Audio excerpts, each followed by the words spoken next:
Greetings once again from the Defense Department. You, the American people, work really hard to support the men and women in uniform who keep our country safe. We, in turn, owe you transparency on what we're doing to accomplish our core mission, which is securing the nation and spending your taxpayer dollars, ours, wisely. We're going to shoot straight with you. We want you, the American people, the taxpayers, to understand why we're making the decisions that we're making here. First and foremost, as we're executing as quickly as possible the priorities of President Donald Trump. Achieving peace through strength, restoring the warrior ethos, rebuilding our military, and reestablishing deterrence. Those are no-brainers, and the American people gave a mandate to President Trump, and through him to us, to double down on those priorities, and that's exactly what we're doing. Now, the legacy media has, of course, a different agenda. You see the same clickbait headlines that I do. Time after time, the media distorts good news stories or often just gets them flat wrong. In many cases, well, in most cases, they have an agenda.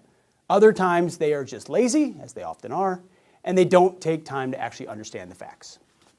I encourage you to take that media, those negative reports about important decisions that we're making at the department, with a gigantic grain of salt, please. Ever since I've taken this position, the only thing I care about is doing right by the warfighters, by the troops. In short, we want the biggest, most badass military on the planet, on God's green earth. I'm in this room right now, but I'm not alone. Behind the camera are lots of vets and military family members, along with other people who, like you, are invested in exactly what that core mission is. So when we make decisions that are misreported in the media, we're going to try to get to you as quickly as possible. And not just me, it'll be other people as well. So you understand the real thought process behind them and then how they relate to our core mission of fighting and winning war, hopefully deterring them, but fighting and winning wars, and then how we spend your taxpayer dollars wisely to accomplish that mission. So to that end, we have 3 stories that have come out, stay with me, 3 stories over the past couple of days that I want to update you on. The first is DOGE. They're here and we're welcoming them. In fact, right over there, about 20 minutes ago, I just met with them. And we're going to be incorporating into what we're doing at DOD, everything they're doing to find fraud, waste, and abuse in the largest discretionary budget in the federal government. They're going to have broad access. Obviously, with all the safeguards on classification, they know that. Many of them are vets. They care just like we do. To find the redundancies and identify the last vestiges of Biden priorities, the DEI, the woke, the climate change BS, that's not core to our mission, and we're going to get rid of it all.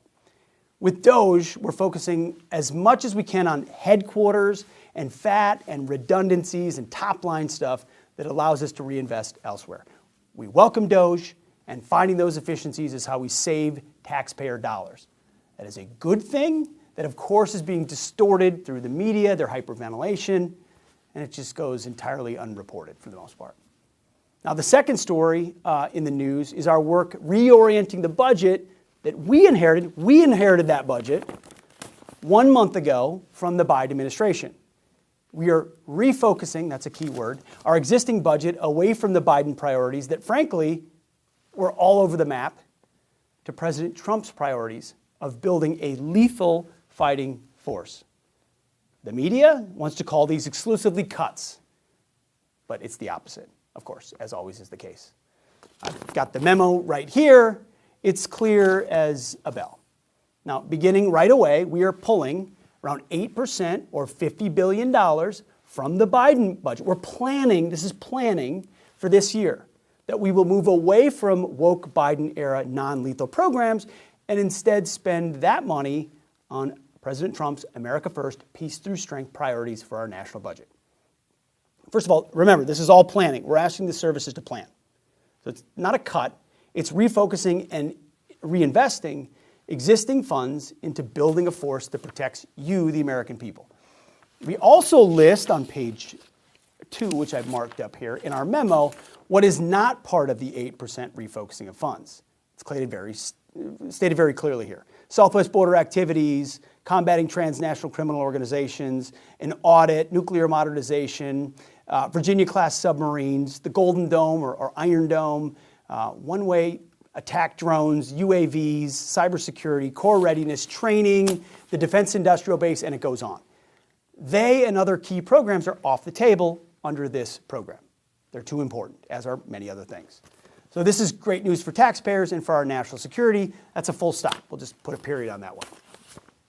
And the third and final bogus story that is out there is around our reevaluation of our probationary workforce. Now, this is part of something that was mandated by an executive order from the president. Remember, President Trump was elected. He has the prerogative to advance executive orders. Our job is to follow them, and we're doing that.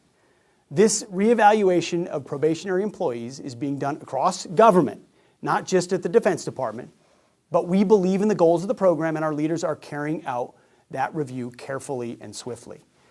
Now, bottom line, it is simply not in the public interest to retain individuals whose contributions are not mission critical and to restore accountability within the federal workforce. Taxpayers deserve to have us take a really thorough look at our workforce top to bottom, and it will be top to bottom, to see where we can find and eliminate redundancies. Now, common sense would tell us where we should start, right? We start with poor performers amongst our probationary employees because that is common sense and you want the best and brightest. So when you look at headcount, we're going to be thoughtful, but we're also going to be aggressive up and down the chain to find the places where we can ensure the best and brightest are promoted based on merit.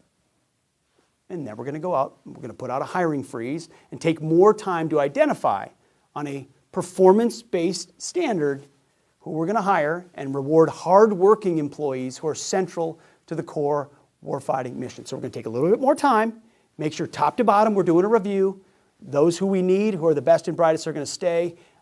Those who are underperformers won't. We'll continue to shoot straight with you. We've got your back. We're motivated to rebuild the most capable military in the world. That's why I'm here. That's what the president has asked me to do. But doing so does require tough decisions, and we are prepared to make them. But in the process, we want to communicate with you directly rather than through the filter of media outlets. And it's not just going to be me. You're going to see Sean Parnell and Graham Allen and others here in the department aggressively ensuring you get the real info in real time, helping you understand what's really going on at the department. So our warfighters and taxpayers deserve, of course, no less than that.